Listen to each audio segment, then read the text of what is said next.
Hey, how's it going? I have a few cards from the Declarations of Mary Magdalene deck, and I haven't actually, like, one is from yesterday, and then I went to pull one for myself for today, and two came out, and I haven't looked at them yet.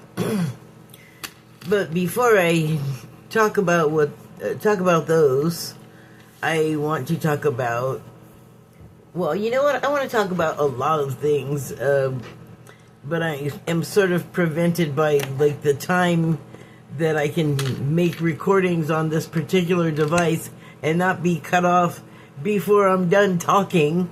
And then I have to make, parts, and people, they don't seem to want to, like, be bothered with that. It's like, it seems like it's better and it's easier for me to, if it's just all in one, so I can't talk about all of the things, like, all at the same time that I would like to talk about.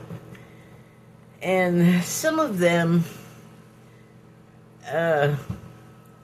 it just would take too long. Like, it would be, like, intensive. Okay, like, I really don't want that there. Can you stop? Thank you. Okay, so I decided to just choose one thing, and it's a big deal, actually. It's probably, they're all important, but this is a big one, and it is how we treat each other. And I don't just mean, like, how a politician treats their constituents or anything as impersonal as that, although I don't disinclude it. What I mean is, those of us that are sort of on the lower tier, where we don't have a lot of influence and positions of authority, and therefore get pushed around quite a bit and lied to a lot, and, like, we all get lied to, but most of us don't have a clue that we're being lied to. Although, I think lately that's proving to be less and less true. It is like the season of everybody getting a clue or something. Everybody's catching on. So, whoa, I'm still attached. Why am I still attached? Sorry about that. Okay, so I wanted to give you a look at the signs. Oh, it's kind of dark, huh? Well, I didn't go over and turn on the other light, so, hopefully that's good. Oh, ran into the stove. Okay. So, how we treat each other. And I think would be all happier if we all felt like we were being treated properly by each other. I think that we do have to better understand or take into account more and better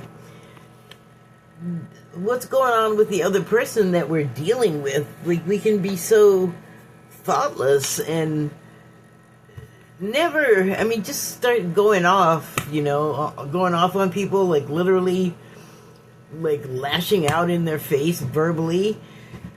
We do that, and if it doesn't come with anger, it doesn't mean that's not still the same thing happening, where you're just a barrage of words and feelings. And if it's, like, directly personal and you're just telling someone a bunch of stuff that is a complete surprise to them, or they just didn't know. And by surprise, I mean, I didn't know you felt that way. I didn't know you could feel that way. Like, if you dump a lot of stuff on someone, and it's backed up by a lot of feeling and emotion, it is very hard for the recipient to be like, oh, well, gee, I didn't know that was bothering them.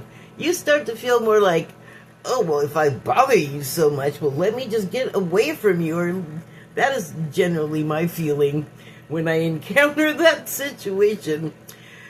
So, what I described is not really what I'm talking about. It's like the person coming with the message is the one with the problem in my telling, But what I meant to be talking about was that same person maybe not unloading their whole everything on another person, and it's still striking the person listening in places, like I said, if it's personal, you know, like each other's soft spots or how to press their buttons. So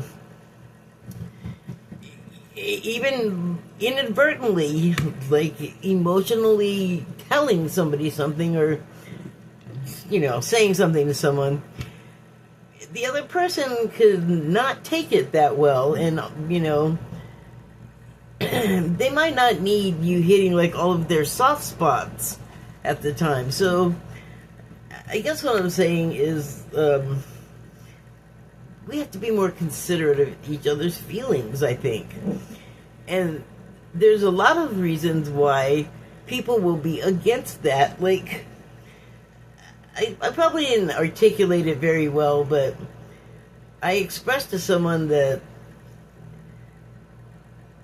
they're getting wound up to a point and getting angry, and then like in there is like name calling and other angry words. I was like, I have to turn it off because it doesn't make me feel good. And I think that's all I said. I mean, I might be able to go back and check. What I also might have said, although I hope not, because I really try to avoid this, but I might have said, you might want to like turn that off too when you start doing it. But what else I didn't say was the reason. And it's not because it was me, not because of me. Like I said, if it gets to be too much, I'll just turn it off. But it's coming from them. And because I like that person's delivery in their clips or whatever on their network, I don't want to see them hurting themselves, because... And I saw like another show earlier today where the person was talking about this subject, and it was like, casting all those disparaging words doesn't hurt the other person necessarily, especially if you're not saying it to their face. If you're just like on your channel spouting words, angry words, aggressive words, it's like you are in that room with those words and that energy, and it's just rebounding back at you and bouncing all over, getting on your stuff, which you're going to pick up, getting it on you. It's like that energy gets everywhere like syrup. Not a good kind. So that was my motivation for saying it, and then I thought that would be the end of it. And then clearly they're still thinking about it, which is good, but they're like, I'll save my potty mouth stuff till the end. And it's like, it's not about the potty mouth, it's the energy behind the words. That, like, the cursing and anger is cursing. Like, the words are a curse that you are saying, and if you are directing them in someone's name, that's you cursing that person. Hi. Probably, like, if you realized that was what you were doing, you might say, oh, that is not what I want to be doing. But in the case of just coming out and saying something like that to someone without, I guess, a lot of explanation, it gets taken the wrong way. And really, like, I gave the example right when I started. I just came at this person and not meaning to be coming at them, but I get the energy that's what they felt like it was. So it's sticking in both of our heads, but it was already like on my mind anyway. And I just think, like, bro, you are gonna like make yourself some kind of sick if you don't learn how to curb that impulse in yourself. You got a lot of words, like, you can express yourself better in other ways. And anyway, so generally though, we don't treat each other very well. Like there's the whole racial thing, and that's like what I'm talking about in the extreme, of course, but it's ever present. It's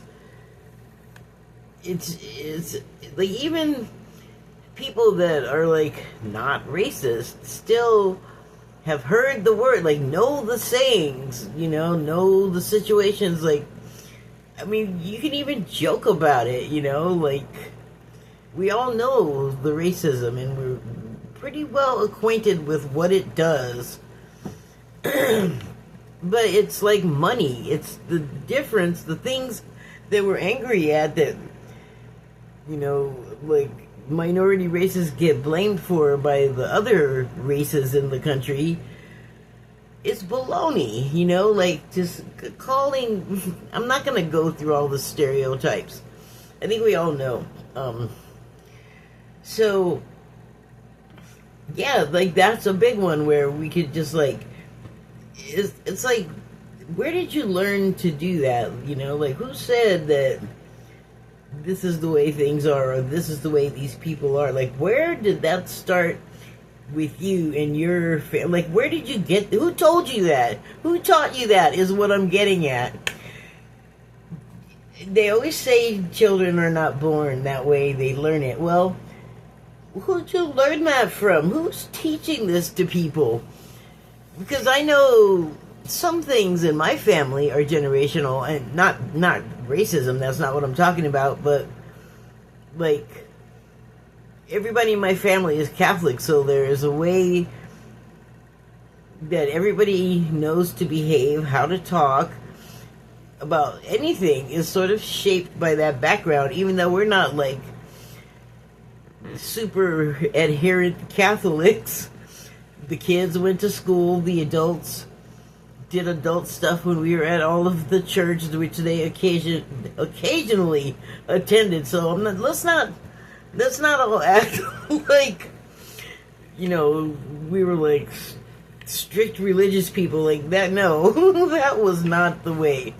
We did like your basic maintenance, I'd call it. So,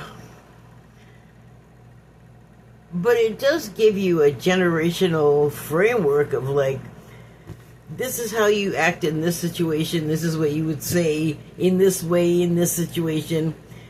And so that's just another example.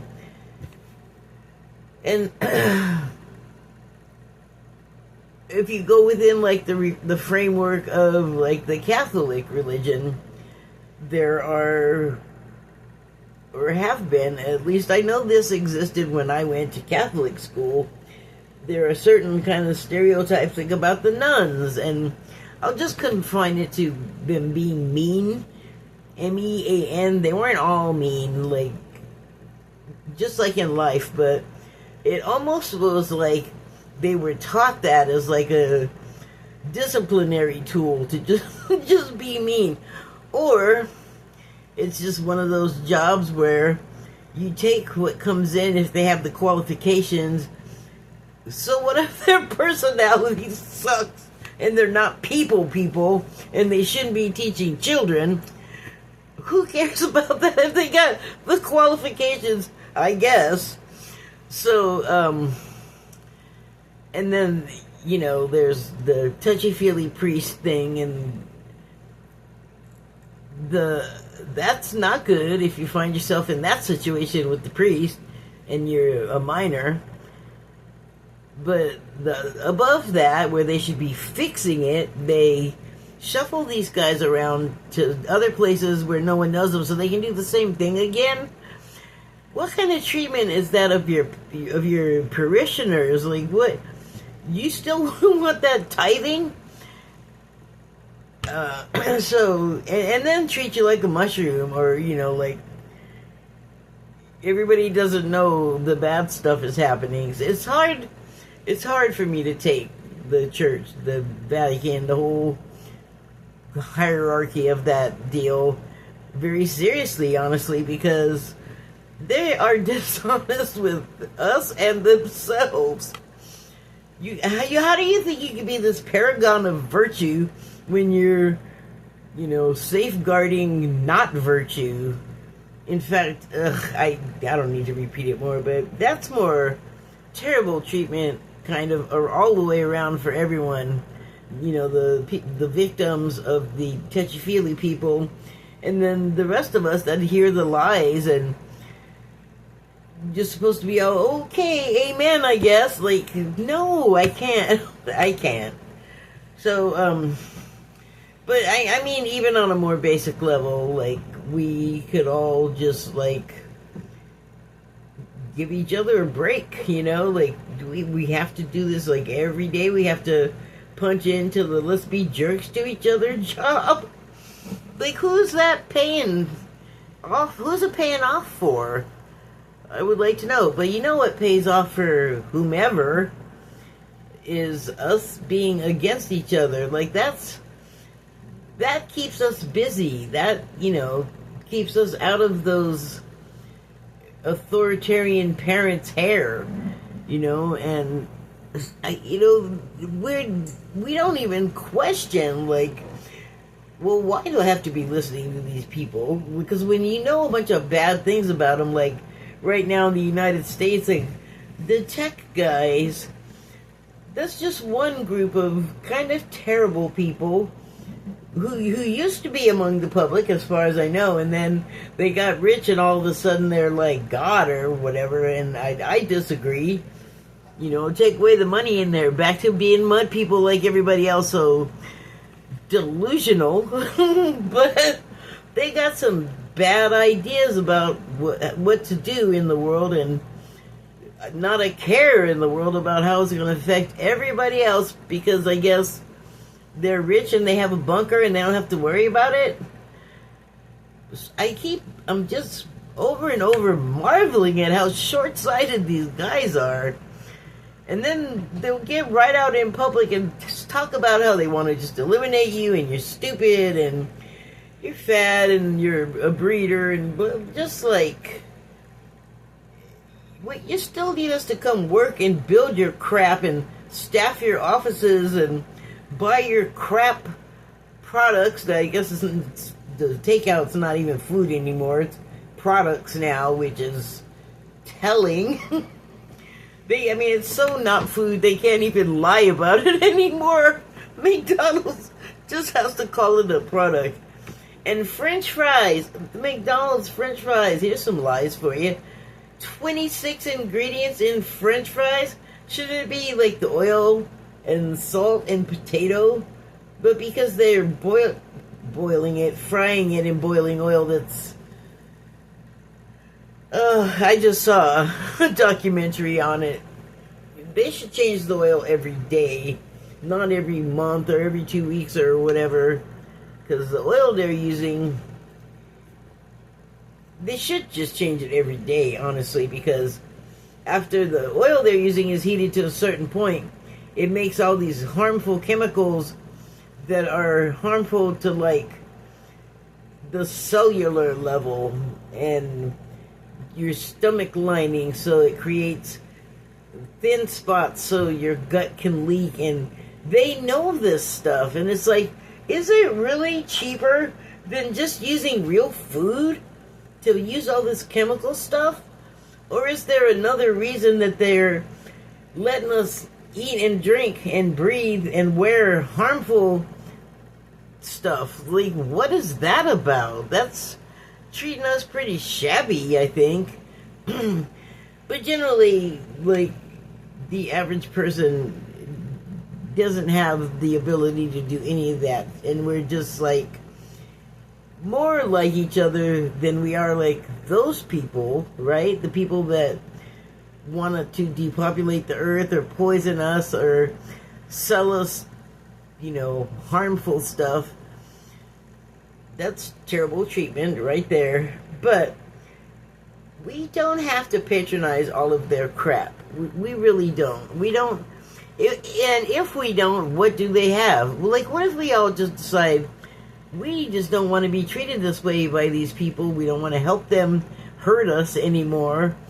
We don't want to help them herd us like livestock by, like, telling us lies. Like, Oh yeah, just through this funneled gate is heaven and rivers and, you know, plants of and never-ending food, and it's so beautiful. And then you get on the other side of the gate, and you get like, what, I don't know, forget the name of the thing. There's some kind of not gun, but it shoots a ballistic, you know, bullet into the like a cow head to like kill them, so they can butcher them. So it's like, I just, you know, I don't want to believe in their stuff anymore. I don't want to participate in it anymore.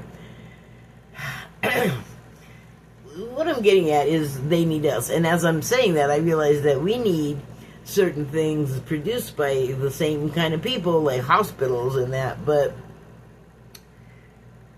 you know, if we took ourselves and our craft and our skills out of that system, like, it's so vindictive. Like, they don't want us to be healthy.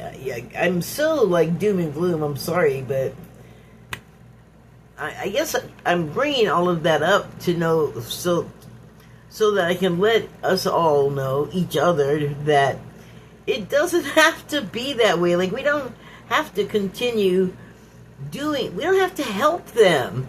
We don't have to help them manufacture death, basically.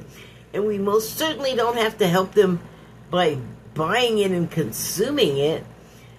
We can buy, like, from all of the people that had the small businesses before Walmarts and Home Depots and things cleared them out, like local bakeries where you could get real food instead of that weird 20 years without a mold growing on it bread. Like, what the hell? Like, I don't want to eat that. I don't even eat bread hardly anymore. I thought it was safe with the bread with 3 ingredients, but no, which is what you can get from like a supermarket deli, and I'd get like those long baguette loaves. No, I left like a part of that out, and it got stuck behind stuff, and then I saw it, and it was like, this has been back there like a month, and there is no mold on this, and I just threw it away, and I was so mad because I'd eaten the rest of it. And, you know, they have managed to mess with just about everything, and even, like, it's everywhere. You know, the toxic damage is everywhere. But you can minimize it. You know, you don't have to buy the hyper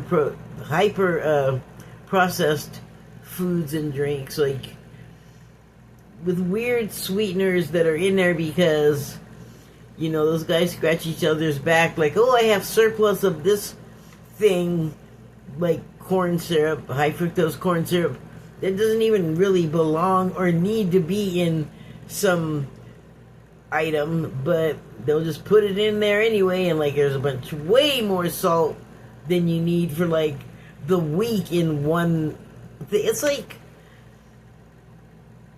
I don't know, do you agree that we should stop helping them kill us? So, yeah, I mean, what I'm suggesting, I suppose, is drastic, but I feel like we're experiencing drastic of a kind that we kind of have no control over until we stop letting it control us. And the only thing I can think of is to just stop helping them. Stop doing, like, I know you're thinking, what, not go to work? Exactly. Like, ever again, everybody.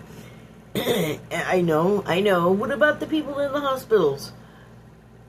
We're going to have to figure out a way to just still do that. But, you know, the hospitals are so great. It's not the hospital's fault, though. I was just going to talk about Luigi Mangione, but the insurance company is not the hospital, despite their delusion that they're medical professionals. They're not. They are as harmful as, like, the food scientist, so, which is the one that makes processed food taste extra delicious and taste like things, and they'll have none of those things, and it'll just all be weird chemicals made from, like, black mold and some kind of plastic that's in your yoga mat. you can't trust them, and so I just don't want us to keep helping them hurt us.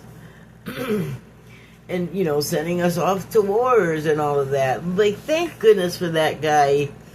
Ooh, I know his name is Jason, his first name, and I'm only hesitating because I don't want to search it on my phone because I have something on there that I don't want to clear. But tabs. I'm not gonna stop right now to do it. But I know the young man was a service member, and he protested all alone with no backup. Bless him. About breaking their oath and going and doing these ridiculous missions that Pete Hegseth and President Trump are sending people on. It's like against rules and everything, and they're just doing whatever, and that ain't right either, because who always ends up suffering is not all of their friends and peers, everybody below them, with no money to pay for lawyers to match against the money they can pay for their lawyers. I just feel like we gotta have a defense for ourselves, and not even I don't want to start a thing and have us trying to do militias and all of that, because that's been around for a long time, and look where it's led us, and people are afraid of militias. I don't know people all, yay, they're making a militia to combat whatever. No, people are afraid of them. They're afraid of those people. So no, to me that's not the answer. But what I do think the answer is we have to begin to appreciate what we can do for each other. And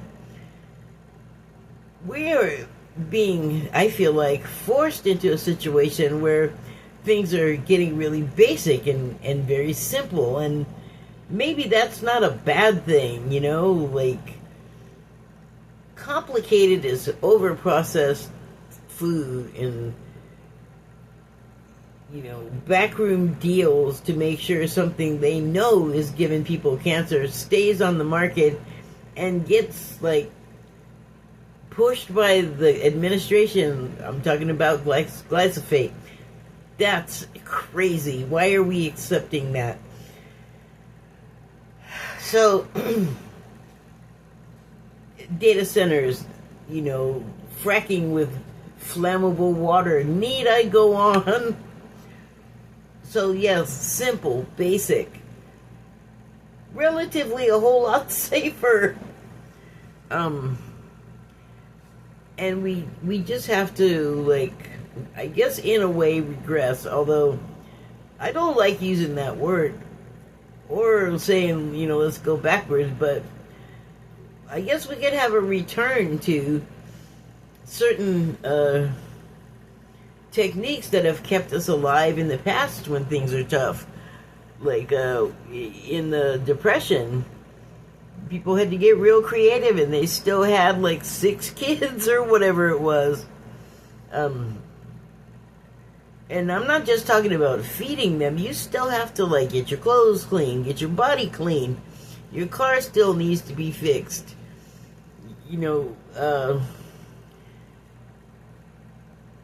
I know. I just realized, yes, the rent still has to be paid.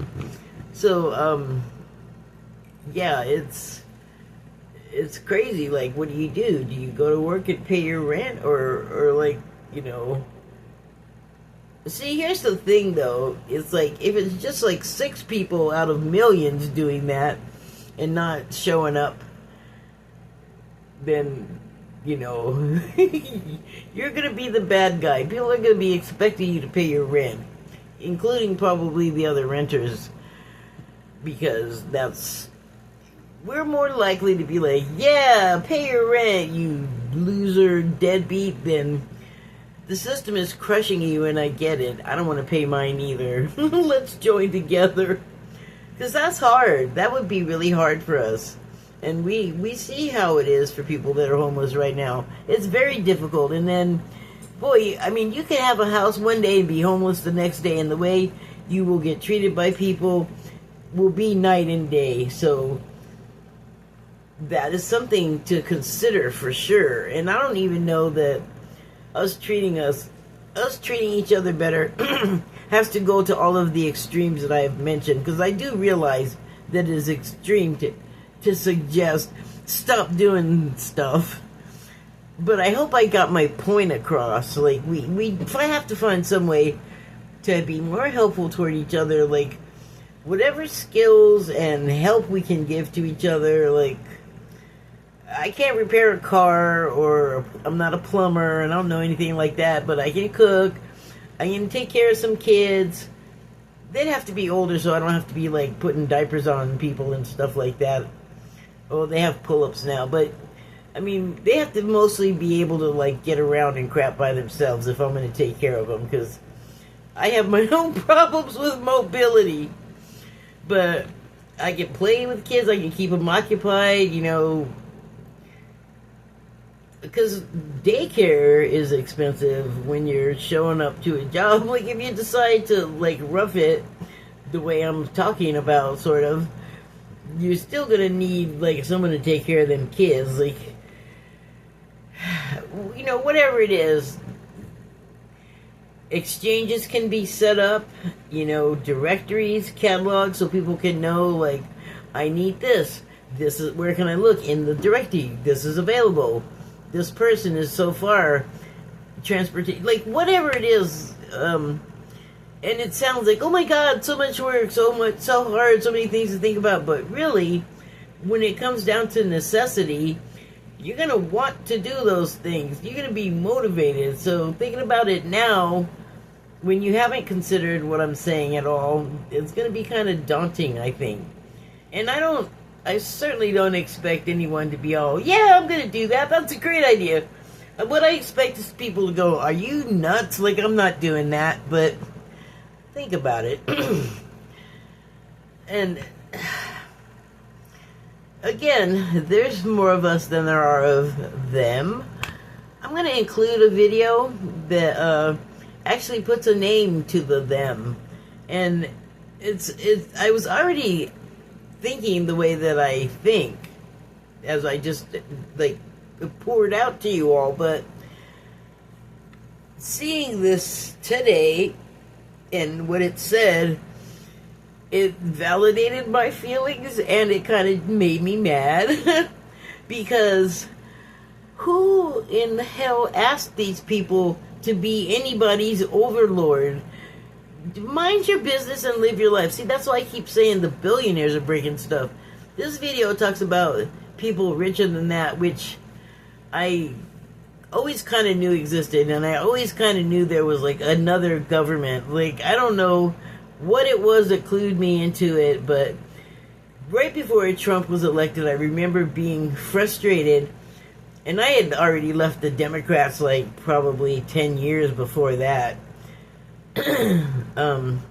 But I was complaining about, like, how useless they were, and I didn't have any use for the Republicans either, but Republicans just thought I was one of those Democrats that walked away and walked right into the arms of the Republicans. No! Neither of them parties. No. The Democrats need work. The Democrats I care about, because they at least talk about stuff I care about. They don't really accomplish a lot. And they cockblock each other all the time. Like, the in-party fighting and the, like, trying to cut out the progressives and the social democrats, which is stupid because your shit hasn't been working for years. I mean, go ahead and fight, but we're, like, the future. That is the future of this party if it's going to survive, because the way the, like, James Carville Neratandon way, that shit's dying. No, like, people don't want that anymore. There are a lot of people that are still, like, onto that, but yeah, a shift is happening. So, anyway, that's some of the thing on my mind lately. So I'm going to go ahead and move into the cards now. And I'll start with the one from yesterday. It is not the one. Oh, here it is. So it's number 40 card. So number 4. I always go for like foundation with that. It's got the 4 corners, equidistant to bear the weight of whatever you build atop it. There's other ways you could go with that, but they are not coming to mind, so I guess that's it. Okay, so the card reads, when one loves with no conditions and expectations, one is expressing the unconditional love of thy sacred heart. So, okay, I was kind of talking about this, although I didn't phrase it as loving each other, although that's what it would amount to, because the kinder and better we are to each other, that's love. I don't know what else to call it, because I'm completely excising the whole transactional capitalistic mindset. And so when one loves with no conditions nor expectations, so yeah, whatever the, like, they're cool, but, you know, or the, you know, they're different because they're this, that is a condition and gets in the way of basically, like, the unconditional love of thy sacred heart. It gets in between, you and expressing that, because, you know, like, say you're a Caucasian person, and there is a black person, and you are one of those Caucasian persons that doesn't like black people, that is against black people. Can you not acknowledge that they have a head, arms, and legs, 10 toes, 10 fingers, 2 eyes, nose, mouth? Like, they are, you know, pretty damn similar. And, like, if not for the whole black, you could love them. Like, they would just be another person. Hi, what? So, the delusions get in the way, and that is something that a lot of people have, like, generationally in their families, the racism, because that's how we are, and that's how they are, and that's how it is. Well, that's how it was thought about. It's not right.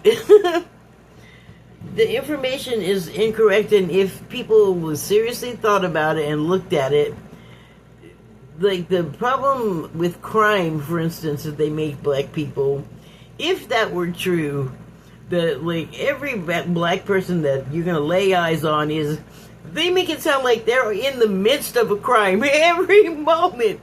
And like when I saw this video on Reese Waters' channel talking about that, I was like, about the black crime rate and how huge and terrible it is, and I was like, my comment in the comment section was, if it's that bad, how come in my 62 years I have not walked up on a mugging, a robbery, assault? Like, I have not seen any of that, and they make it sound like it's, like I said, every black person at every moment committing a crime, and it's like, no. So, I mean, you have to think about it. Like, have you ever encountered that? Like, it's so bad. If it's that bad that you gotta have a bunch of guns in your house to fight against it. You fight against them coming over to your house and getting you, when that... How many times have you heard that dynamic compared to the cross on the front lawn set of fire people? Or the people showing up in the bed sheets and the pointed hats? Who were those people again? Were they the black people? No, the black people were in bed because they had to go to work the next day. Like, hi. So, a lot of those conditions, boy, are they manufactured. Just saying. Okay, so then today I'll start with one of the 2 that came out. Oh, it's number 42, actually. So 6, that's a 6.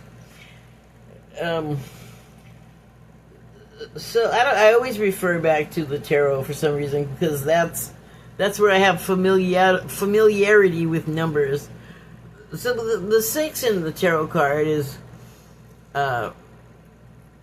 generally, when you look at the picture, it's nostalgia is suggested, and so because I was talking about something that I think of as something as I think of it as something from the past, like all of that cross burning and bedsheet wearing stuff, but it's not. Like, then, and I guess in the not so distant past, those people have openly stated that, yeah, no, we don't do that. We just wear plain clothes now. But some of them wear the exact same plain clothes, so they still kind of stand out. Patriot grunt, I'm thinking of. So, but what's funny is the infinity symbol is also on that tarot card, like on the Roger Wade. No, the traditional ones that you see with the old-fashioned drawings, the wait something tarot cards. It has like a picture of like a little boy giving a bouquet of flowers to a little girl, and then there's like an adult in like the foreground or somewhere else in the picture on the card, and it's sort of a yesterday and today card. So but on the tarot card, if I remember correctly, there's also an infinity sign on there. I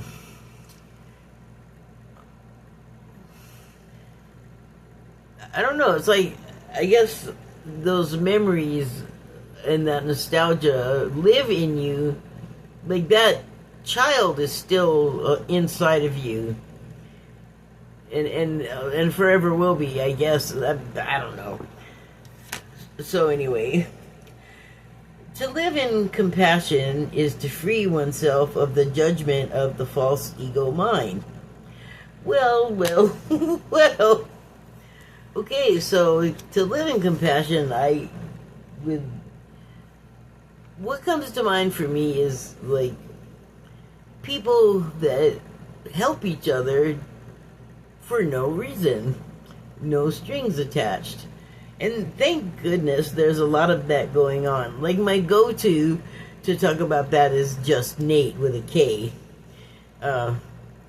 Because he helps people, and he started doing it just out of the goodness of his heart, literally. Like, he was just using his own money from his Uber Eats job to buy supplies for homeless people in his area. And when he started, he was putting it on YouTube, and so he got followers, and now he has, like, you know, a Patreon with monthly subscribers.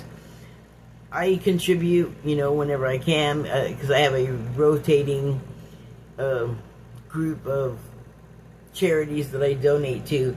But it's not just him, it's like the lawnmower guy that just goes and finds the black lawnmower guy, because there's a couple, I guess. And there's one that either people tell him about places or he finds them somehow. But when I first came across him, someone had put him on to this guy and his wife, and the guy is in a wheelchair, and he lost both of his legs because he fell out of his wheelchair. And actually, the lawnmower guy, he like took care of the landscaping, but he also built him a proper ramp, because what he had there, something was wrong with the construction, and that's how he fell and ended up having to have his legs amputated. So I think that was what happened. And so his yard was really overgrown, and he had like a trailer home, and the sides were damaged, and that had a bunch of like undergrowth, so he couldn't really see what was happening. And that guy, I mean, I guess he did it with his own money. He also built like a killer fence, because that guy's fence was falling down. Like, he really, his place looked nicer than his neighbors' places when he got done. Like, it really looked good. And that's what he does. And like, I assume because he's on YouTube, he gets some sort of donation thing happening, but he was still paying for it a lot out of his own pocket. And I mean, I guess he had some kind of work that he did too, like the lawnmower thing. So anyway, like that just showed to me like two people that the only thing they went out of their way was to show them compassion, to go help these people that needed help. And there's all kinds of, channels on YouTube where you can find people that do that. I like the ones where they don't ask anything of the person. Like, they don't have to perform any little, like, of course I'll help you with my 79 cents and a bottle cap because that's all I have because I'm homeless. And you're lying to me about you can't get home for your child's whatever. Like the guy that I saw doing that, don't have a child, wasn't going anywhere. And he just, like, made the guy already totally, like, homeless. How low can you go? And he still, like, kind of forced this guy to shove his humility into the other guy's face and give him the last money he had for this bullshit quest that he came up with. And then he's like, oh, I'm lying, I really just wanted to see if you'd help, like, who would help. And it's like, why are you asking that person for help? They don't need you to do that. They need you to help them. They don't, like, I just didn't like it. Like, they're not performing seals. And they're not yours to toy with. They already have enough problems. So, like, the false ego mind is on here. Like, only, that is not really so much about helping the other person. That was making a big production about what a great guy you are for helping this person. In your, like, new stylish clothes, like, just makes my stomach a little sick. So, to live in compassion is to free oneself of the judgment of the false ego mind. I think that that's what the other two people I mentioned do, and they are really there to help the other people. And there's a third one that I've been watching a lot, and I've mentioned his channel before. It's The Well-Rounded Human, and he has this quest to help people make healthier decisions with their food and drink. So he kind of lurks outside of fast food places and offers to take someone to someplace for healthier food. He'll even, like, people come up and go, oh, I already paid for it online. He'll be like, I'll pay for it, and then they'll get the nasty McDonald's and give it to somebody homeless. Although I wouldn't suggest that as much. But anyway, John, the guy whose channel it is, takes them to a place where they actually cook the food, and it's food like you get at the store, like in a, it's meat, it's vegetables, and food with, like, vegetables, like, sure, salads, because those are healthy, but also just, like, home-cooked food. Like, he has a burger place that serves basically the same things as McDonald's, except you can, like, take a bite of it, chew it up, and swallow it, and it won't, like, turn you into plastic or whatever. And they are doing it out of the goodness of their hearts, like, really. And they're not asking anything of the other people, not in the way the other guy was, because it's always contingent on, getting some performance out of this person that supposedly they're, hi, kitty, that they're helping. Oh, what did you miss? I'm sorry. So, okay,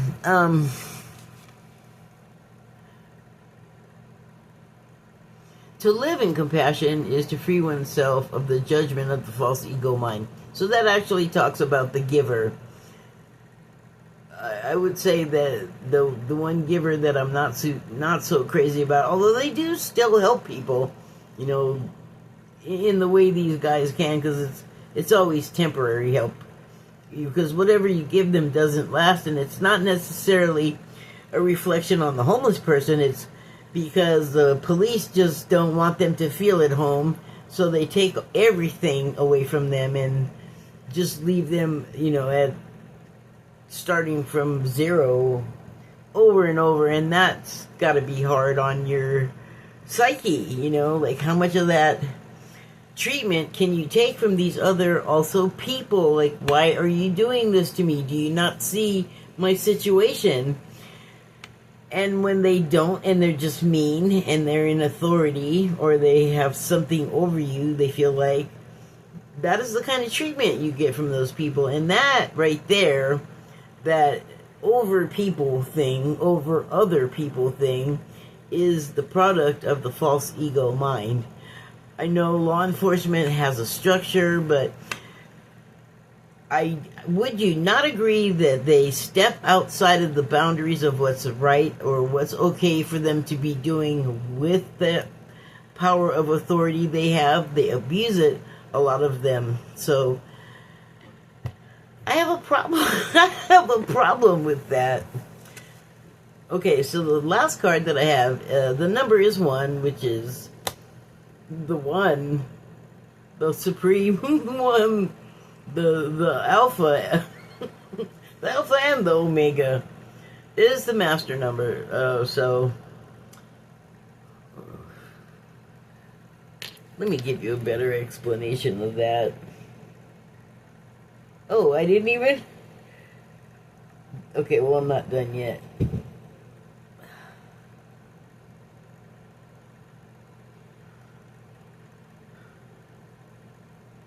Where's the numerology of 1?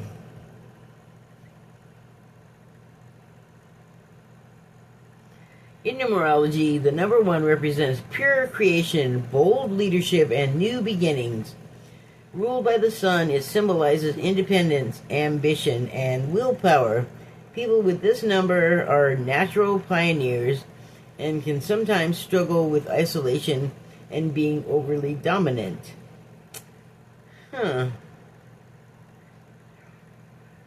What does 1 signify spiritually? Spiritually, the number 1 signifies new beginnings, creation, and divine unity. As the first of all digits, it represents the primal force of individuality, independence, and leadership. Seeing it frequently is often a message to harness your inner power and take action toward your goals. Across various spiritual, mystical, and religious traditions, the number 1 carries profound weight. So we already looked at numerology. Divine unity. In monotheism, the 1 represents the ultimate source, wholeness, and oneness with the divine. And that's what I was looking for. For example, in the Bible, it signifies unity and the supremacy of God, as well as the harmony within the Trinity. Okay.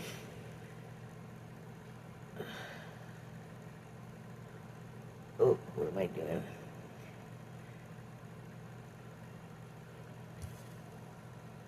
Okay, so,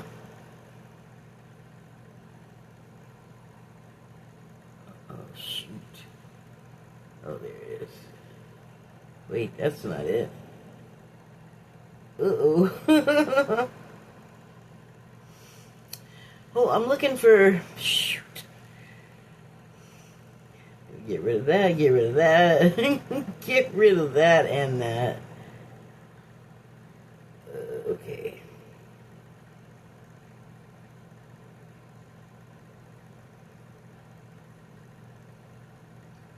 There we go.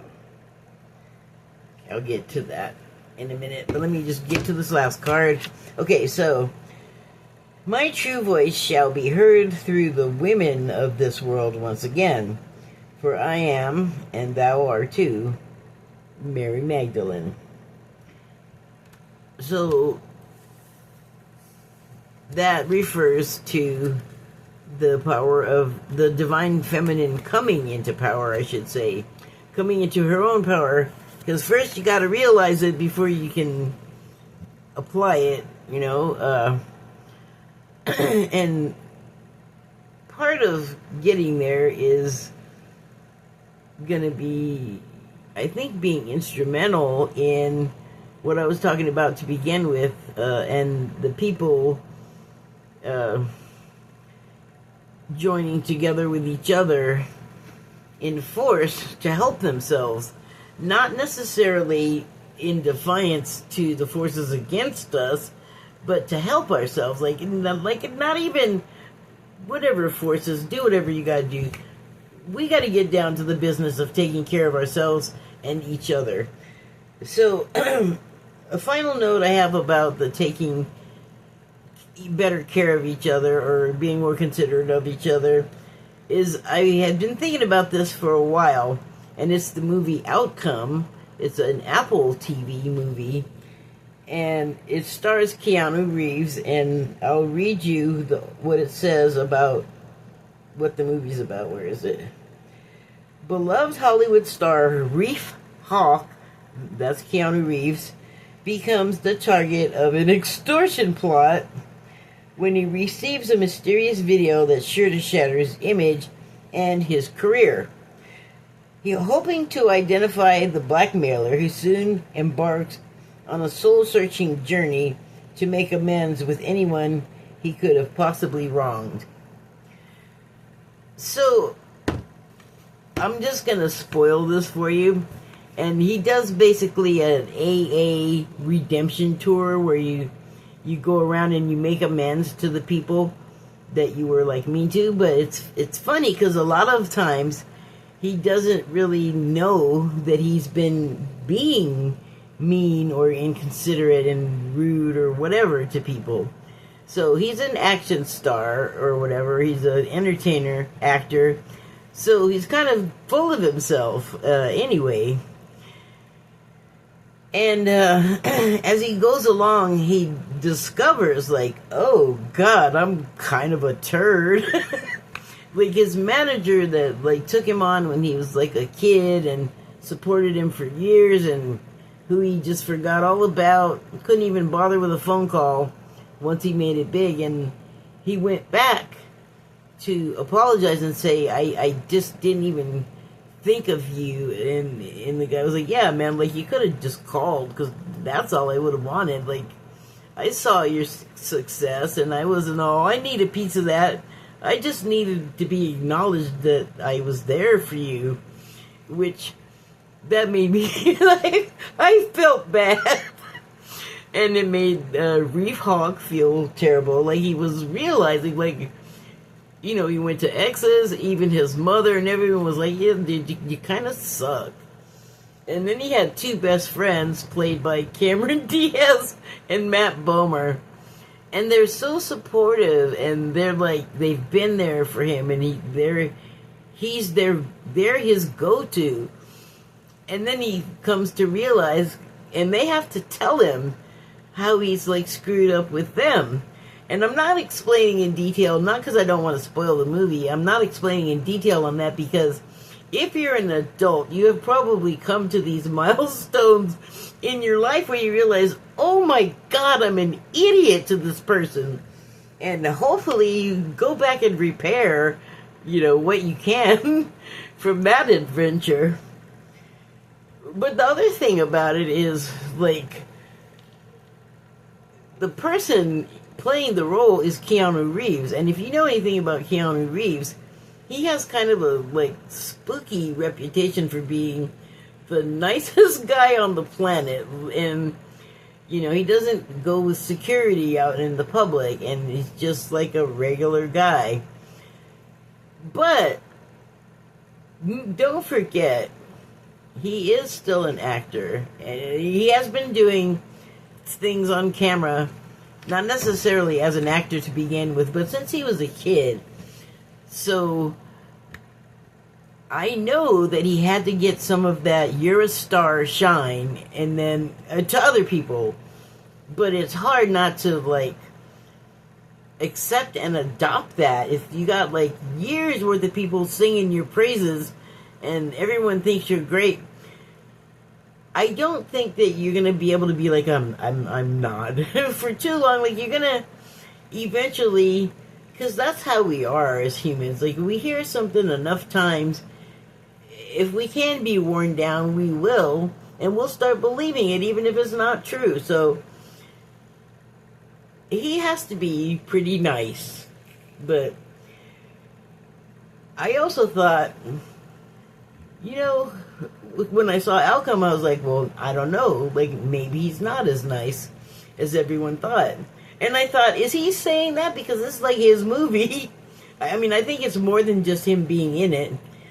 Oh, I cleared the page.